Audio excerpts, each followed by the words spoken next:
Shalom, everybody. Okay, let's start as usual with the questions, if there are any. From all the previous classes. Remembers anything? Yeah. Okay. So we are about to start chapter 7 of Tanya. So we learned a little bit about the inner structure of our soul. First of all, we realized that we have two souls. That the inner duality by the Jewish nation is really extremal. We have two souls. The one we call nefesh abahamis, the animal soul, the one which animates our body, and more subtle, which we call nefesh elokis, the divine soul, which reveals itself when we do what we're supposed to be doing in this world, serving God. But the ultimate goal is, even though we might realize that these two souls have some competition and animosity, and that by default that's how it works. But the ultimate goal of the godly soul is to train, to educate, and to train the animal soul to move the body in the proper direction. That's the only way to do, because the godly soul is too subtle, too lofty to direct, to deal with the body directly by the regular people. There are some holy people whose material part is so elevated that there is no gap, but by the regular soul we are being moved by the animal soul, and our divine soul has to force or to convince, but ultimately to educate and to train the animal soul to do the right things. Also, we learned about the garments of the soul, we learned about the inner powers of the soul, the inner structure, intellect, the emotions, and so on. And also, we learned that God created the world in such a way that there are two symmetrical parts. The side of holiness, the realm which receives the divine energy directly, like Hashem is facing that part of the existing universe, and so-called Sitra Achra, the other side, which is called the other side because it receives the energy, the vitality in indirect way. That's where the things, which we usually call bad things, come from. Is it the opposite of holiness or the other side? For the sake of simplicity, we call it the opposite, but there's no real opposition. Anything that's holy, whatever side it is, it's always going to be holy on every side. Right, but we discussed this before. It's about anything that's not done for holiness is sidracha. That means it doesn't have to necessarily be bad, but if it's not done with the purpose. I was being literal. I didn't really. Holy is something totally dedicated and devoted to the holiness, to godliness, and everything else is not. Even though it might appear not bad, it's neutral, but as we learned previously, there is no such a thing as neutral. You remember we compared the common approach that there is holy, there is bad. Something that involves various sins, transgressing the law, and there is something in between, neutral. Neither this nor this. There is no such a thing as neutral. There is holiness and sitra achra. Holiness connected with mitzvahs, Torah, and so on, and everything else is sitra achra. But do you see something foreign in that picture, which we didn't see before? Because this picture we already used, right? Exactly the same, but with one extra detail. You added the magnifying glass. Yes, because inviting us to analyze, right? To look a little bit deeper in that picture. And that's what we're going to do. What we're going to do today. Any questions regarding this? So you see these arrows. They represent the levels of both sides. 4 worlds of Kedusha, the ways, the stages towards the creation, the formation of this, the lowest world, the physical world. Why it's lowest? Because divinity, the godliness, is concealed the most. We don't see Hashem openly. No. And 4 arrows on the other side, 4 Kelipahs, so-called Kelipahs. And you see they have different colors.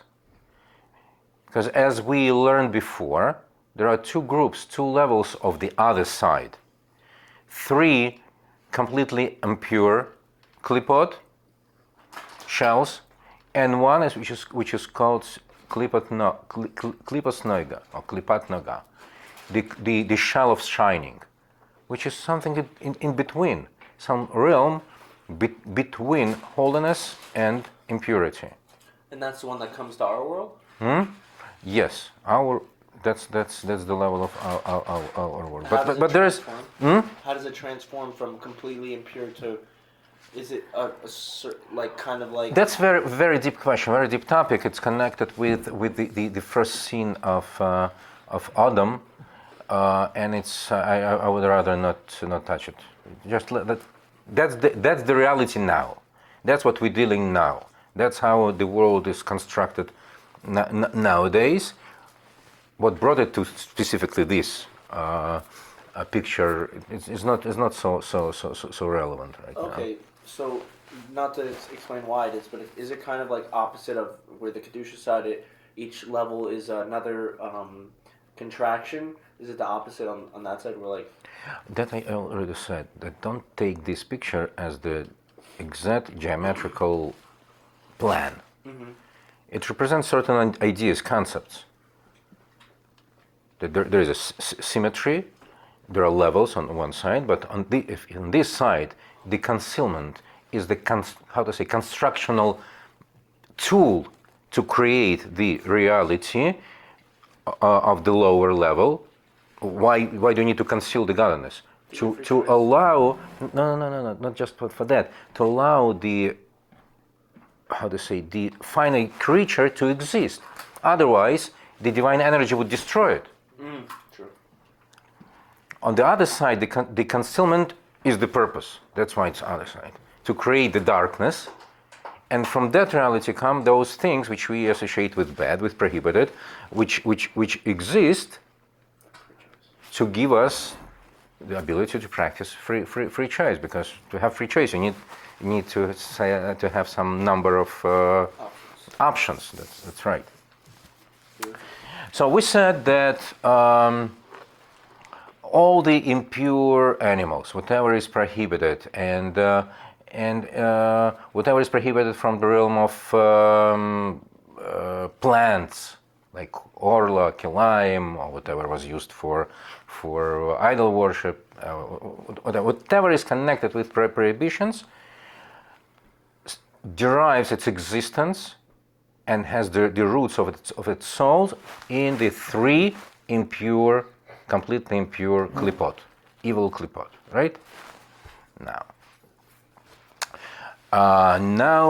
in the chapter 7 we'll talk about Kelipah Sneiga, the shining klipah of shining. And also we said that the souls of the idol worshippers of our nations and so on, they all come from that 3 levels. Evil klipot. Ach, nefesh echinis, habheime sheb'Yisrael, shemitzad ha'klipa, hamalubeshes b'dam ha'odam k'nizker le'el. On the other hand, the vitalizing animal soul of the Jew, that which is derived from the aspect of the klipa, which is clothed in the human blood, as stated above. Actually, it's stated in the Torah that the soul of the living being is in its blood, but we need to further on we'll analyze the inner meaning of this description.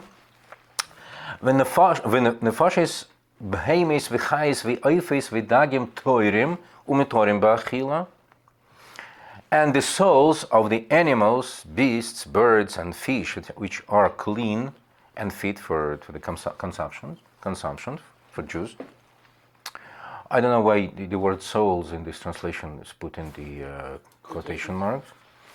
Because it's not on the same level as humans. It's not on the same level, it's still a soul. Okay. Kosher animals? Kosher animals and fish and birds. Also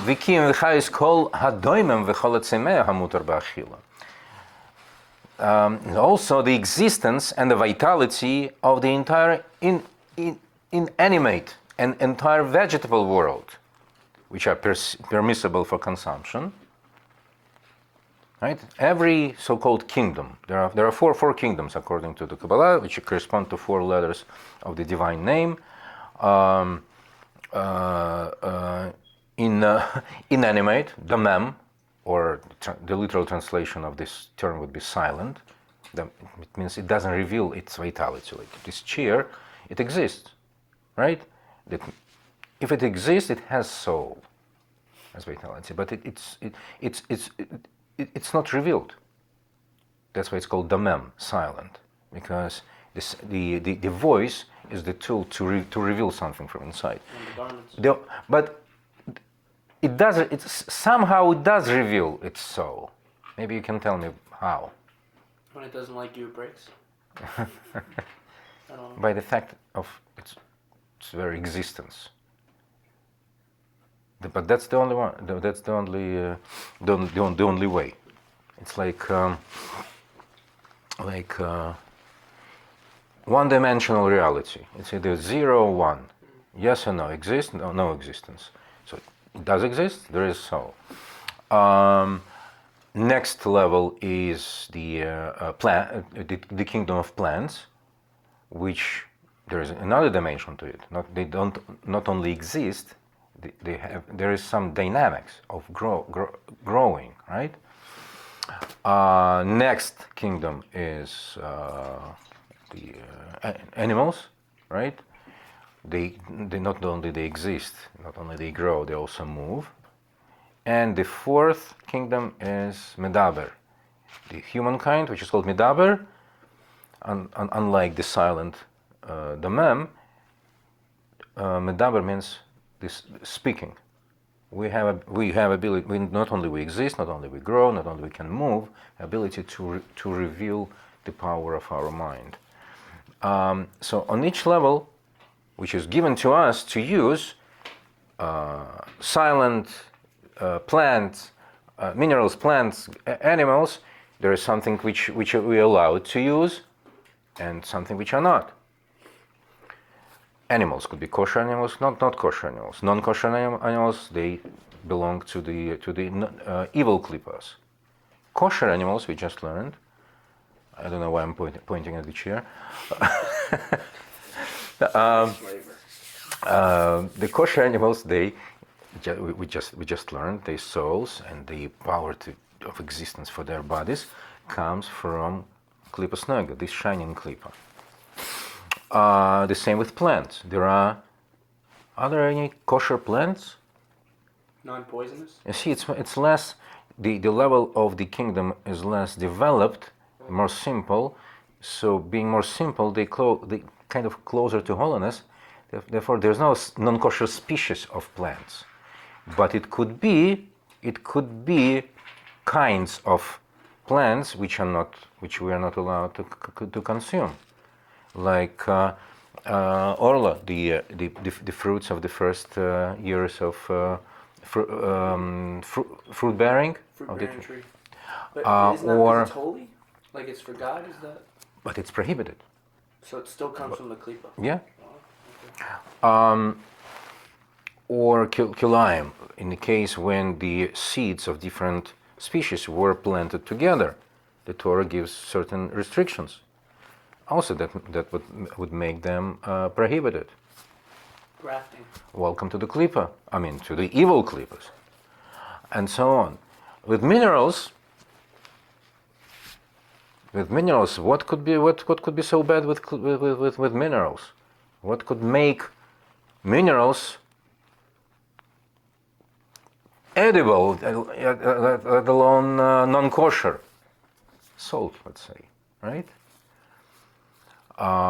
If it was used, or even water, if it was used for idol worshipping rituals, it's prohibited. Okay, so in that case, those items or kinds of creations would belong to non-pure, evil klipos. But those which are allowed, they rooted in this klipos naga. Let's continue. V'chein kiyum v'chayos kol ha'maise dibur u'machshava b'inyonei olam haze shein b'hem tzad isur. Loi shoyresh v'loi onav mishasav mitzvahs loi sasev anfeihem deoraisa v'derabonon. And also the existence, vitality of the as well as the existence, vitality of every act, utterance, and thought in mundane matters that contain no forbidden aspect, being neither root or branch of 365 prohibitions and they are offshoots, either on the explicit authority of Torah or by rabbinic enactment. Okay, when we're talking about 365 prohibitions, that's the prohibitions of the Torah. But the Torah also gives our sages the power to issue like protective laws, prohibitions, decrees, which would save the people from transgressing the law, maybe unintentionally, or maybe in the cases when it becomes too easy to either to make mistake or to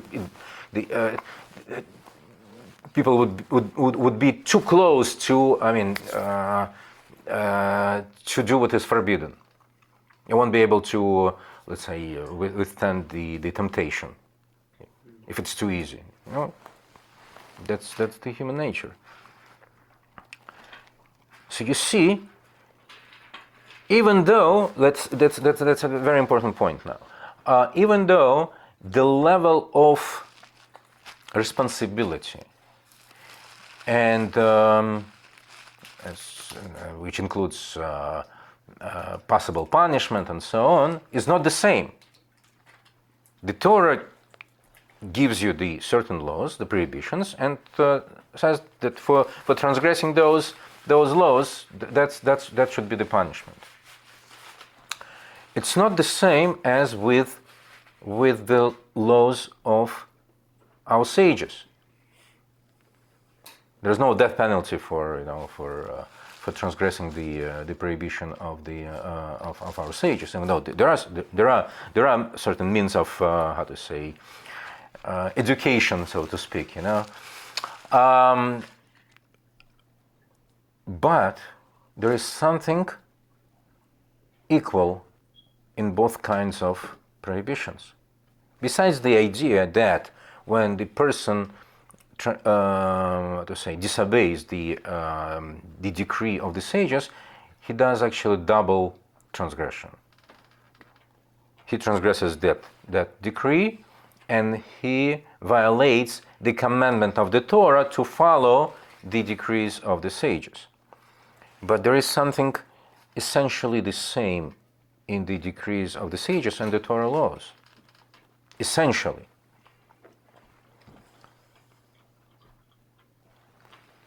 And now we can understand what. Once this decree is issued, this item, or whatever, this concept belongs to the evil klipos. Even though, like a year ago, it was fine. Like in the very, very early years of the time of prophets, the prophets made a decree. I think we mentioned it before, which would give the poultry meat the same status as a real meat, pertaining the laws of mixing meat and milk. Why? Because it's too similar. It's very easy to make mistake. That's the main rational reason for that. But once this decree was made, the mixture of poultry meat and milk became impure, evil, and receives its vitality from the evil klipot. And even speaking even more on a more essential level, the decree made by our sages actually reveals the additional aspects of the will of God. And it's His will, His desire, that we should obey these laws as well as those given before, either by Himself or by the sages of previous generations. The only thing is that before it wasn't necessary. Because the world, which being purified by our spiritual work, fulfillment of the mitzvahs, didn't require that type of fine work, that type of purification. But once the time came, certain circumstances came together to force or to give an idea to the sages to make these laws. But it's not really their creativity. It comes from above, from the same God who gave us Torah on Mountain Sinai. But now, those things were actions, words, speeches, utterances, thoughts, which are not connected with anything prohibited.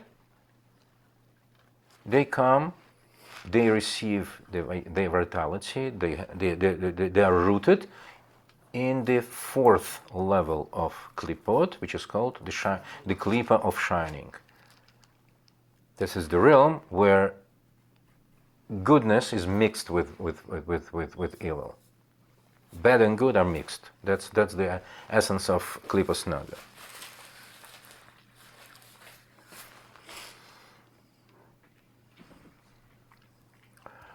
Okay.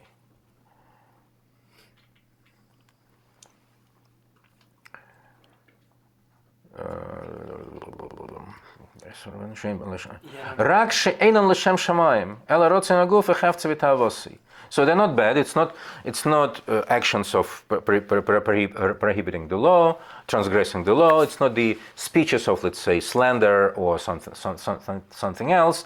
It's not the bad thoughts. Something what we call neutral. They not performed for the sake of heaven, but only by the will, desire, and lust of the body.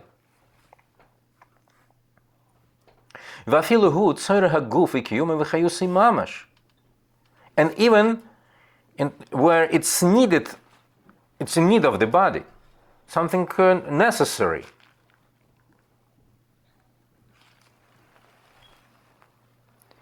Or it's very preservation and life, but they love it as Hashem Egufi. But his intention of the person is not for the sake of heaven, it is to serve God thereby.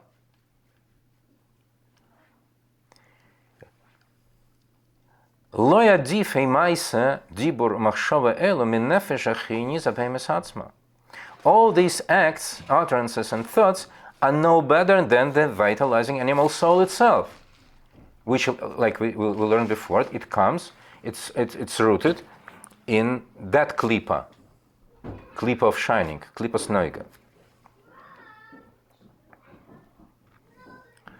והכל אשר לכל נשפע ונמשך ממדרגה השנית שבקליפס וסדרה אחרא שהיא קליפס רביעיס הנקראת קליפס נויגה.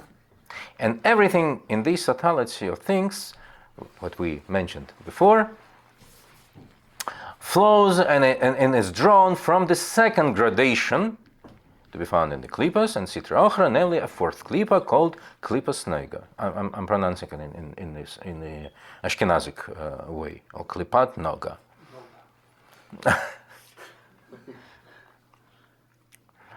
שבו העולם הזה, הנקרא העולם העשייה, רובי כולו רק מעטוב מעורב בשכל. In this world, called the world of Asiya, action, most, indeed almost all of it, the Kelipah Noga, is bad, and only little good has been intermingled with it, from which come the good qualities contained in the animal soul of Jew, as it explained above.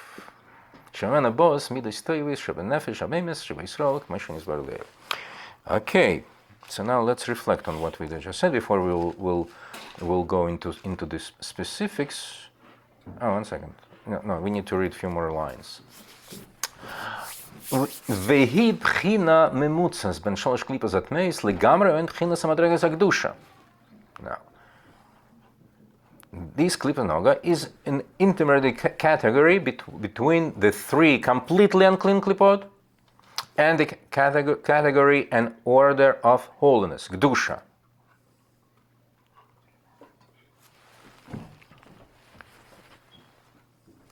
Okay, you're trying to make geometric picture, right?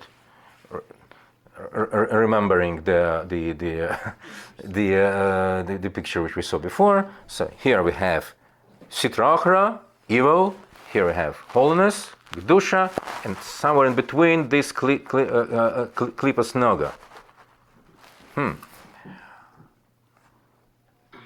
Velochen pa'amayim shehi nichleles it's not static picture.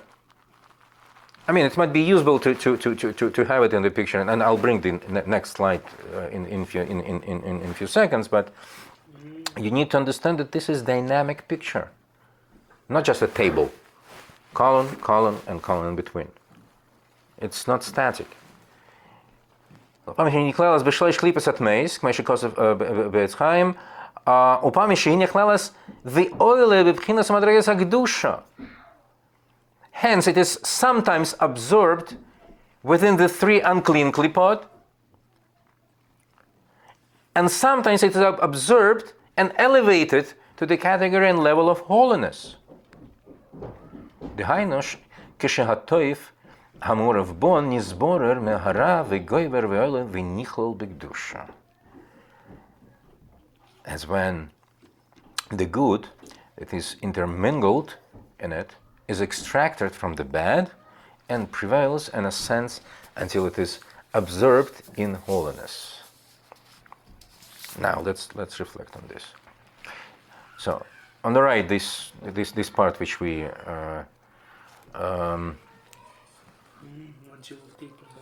learned. We said there is no such a thing as good, bad, and neutral.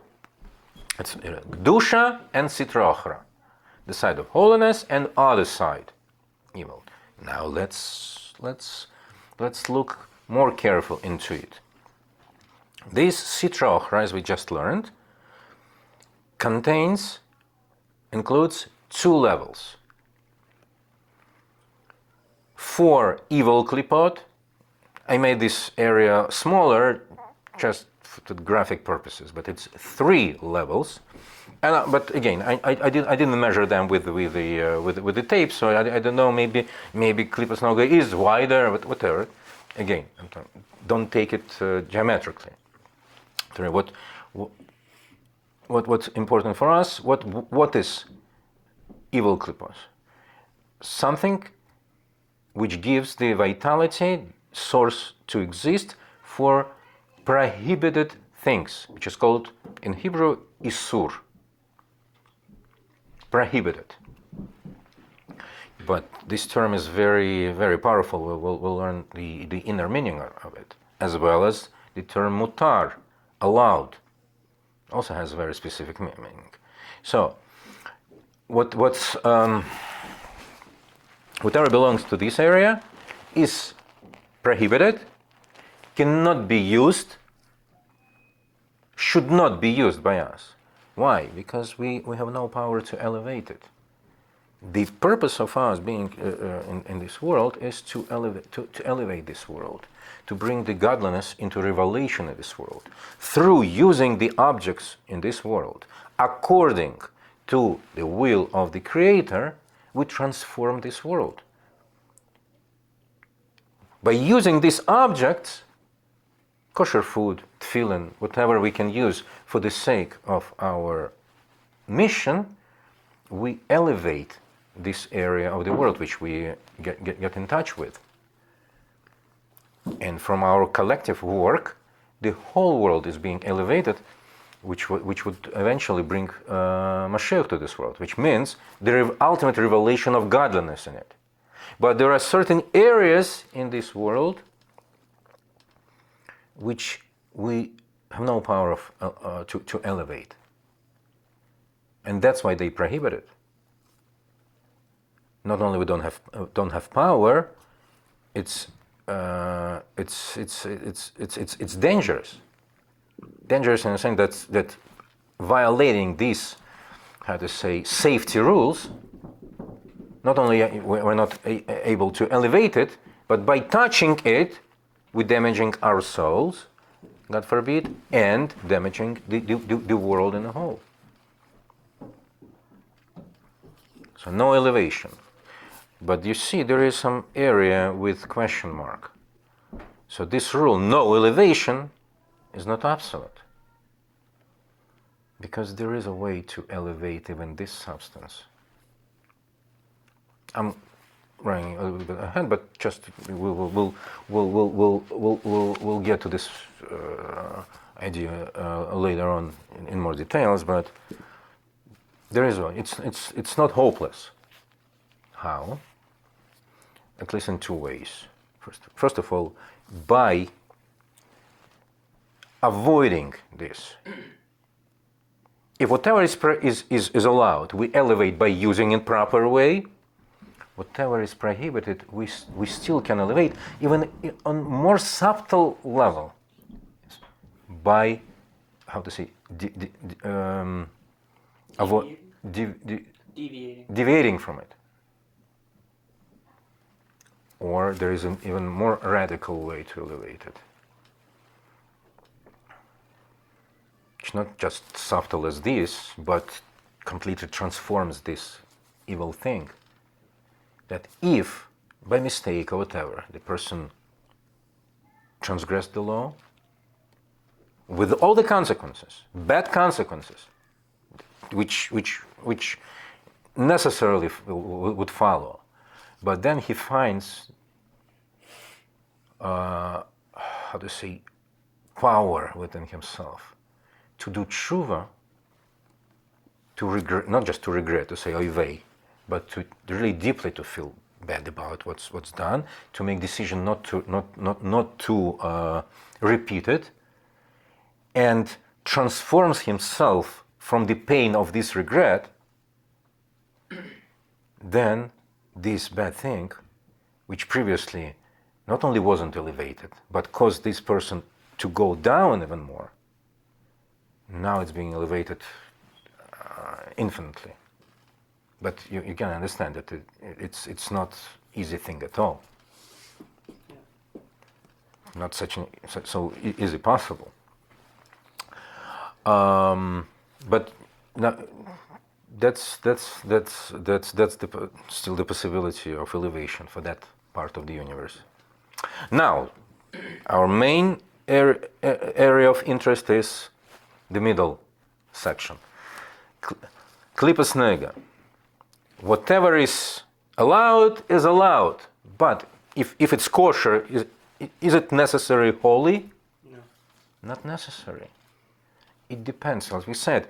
It's in between, meaning that it could be included either in one realm of holiness or another of impurity and evil. It depends how we approach it, how we use it. It could go either to Kedusha or to Sitra Ochra. The same kosher thing, which is allowed.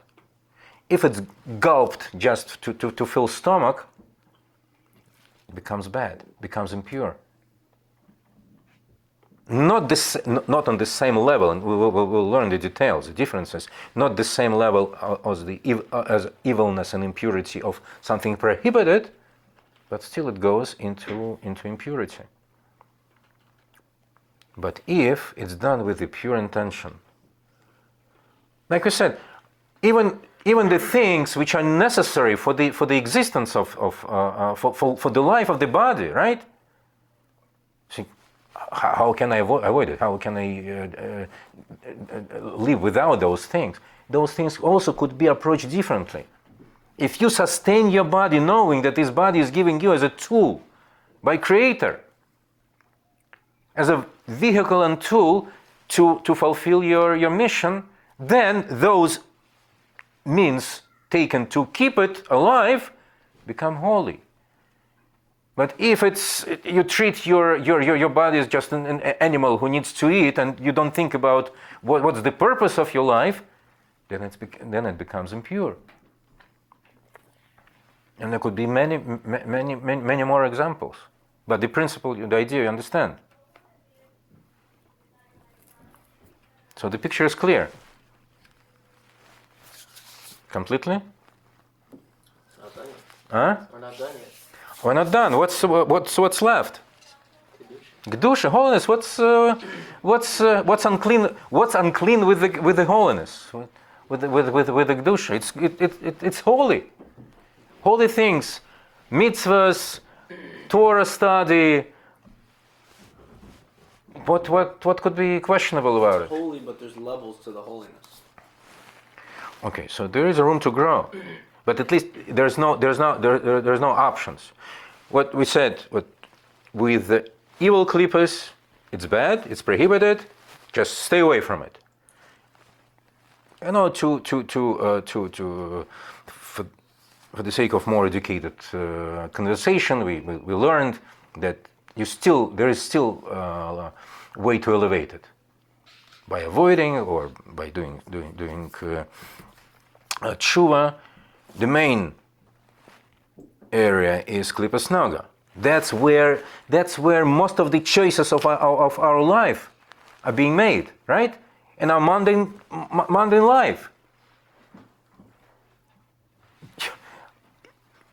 We face the plates on the table. We choosing the way to go during the day. In most of the cases, we don't choose between good or bad. And they make a heroic decision. No, I'm not going to do what is prohibited. We're doing what's dealing with what's kosher, what's allowed, and even that's where we have the ability either to elevate this world and the things which we are touching, or to live through the day as an animal, kosher but animal. But you're right, there is something to look into when we're talking about even the area of holiness, of Kedusha. Because what did you say? How did you formulate it? It could be holy, but it could be more holy? There's different levels to it. First of all, there are different levels to it. And even in holiness, you can choose what's more important now, what could be done or should be done later. But it could be more dramatic, more drastic, because even in this realm of holiness, there is place for the involvement of Kelipahs. They just come into it in the disguise of of holy creature. Like one of the rabbis told his son that our evil inclination doesn't necessarily always act like a pig. It's a rather like a fox, very cunning creature. And sometimes it comes dressed as a chosid with a shtreimel, with all the holy reasons to do something which appears to be holy, but essentially is not, because it's being suggested only to отвлечь, to distract you from something which must be done specifically by you, specifically now, specifically here. Very possible. And sometimes having choices between holy and holy and holy, not necessarily holy, holier, and the holiest. In that case, it's easy. But sometimes you have choices, and you do it could be a real struggle to weigh the reasoning. And sometimes making wrong choice would equal bad decision, really bad decision.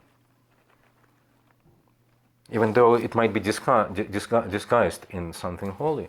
There's a very powerful story told by the person who was not only a witness but participated in that. When Shliach was invited to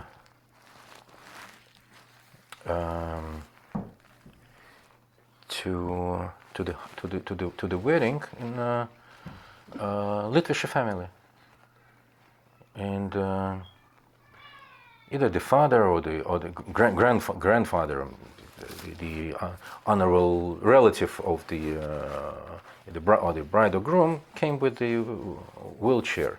Again, I might make some mistakes in the details, but the essence of the story I will try to convey. Kids are this big rabbi. He told the story of the how he became paralyzed, bound to the wheelchair. That when he was young, he was a yeshiva bocher. They were back in Europe. They were learning in the shtibel, in the base medrash.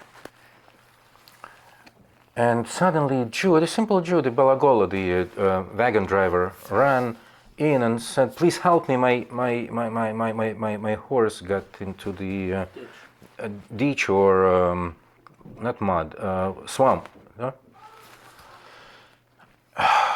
And they started to debate: are they allowed to stop the holy learning, Torah learning, in order to do so? On one hand, what could be holier than the Torah study? On the other hand, that's his parnos, and maybe the family might depends on it. You know, for them it was like putting weights on the. Suddenly, from the corner of the base medrash, the voice told them, if you're not gonna drop everything and run to help him, you won't be able to walk on your feet.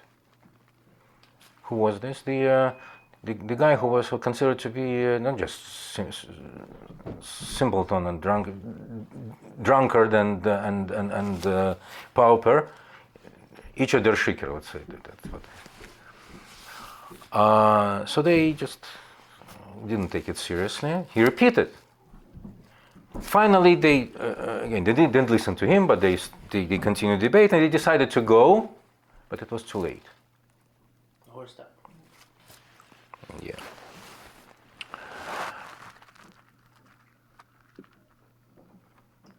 Either that day or a few days later, or soon later, this person invited them to his room, or to his what do you call it, cabin, whatever, where he lived, and told them, "I'm gonna die tonight. and I want you to take care of the things. They laughed at him. How do you know? I prophet. But nevertheless, that's what happened. So, and they found the holy books in his house. They realized that he was a hidden tzaddik whom everybody considered to be just a drunkard. And his words fulfilled to all of them. So there was continuation to the story, because this shliach told to this rabbi that quoted the words of Rabbi said to another person who came to him with complaint of that he couldn't walk, or there was some sickness on the foot, and Rabbi told him that if you're gonna walk in the ways of of my father-in-law, who instructed to learn daily the daily portions of Chumash, Pentateuch, Tanya, and Tehillim, you'll be able to walk on your feet. And he said the same words to this rabbi, and that was the continuation. So he healed finally. He accepted on himself of studying Hittas, learning Hittas every day, Torah, Tanya, and Tehillim. But what we see, the choices of those people. For them, they were choosing between holy and holy. But one holy choice was actually bad choice, in disguise of something holy. So even in the realm of Kedusha, there are still lots of adventures and quests and decisions, hard decisions. Okay, let's stop here.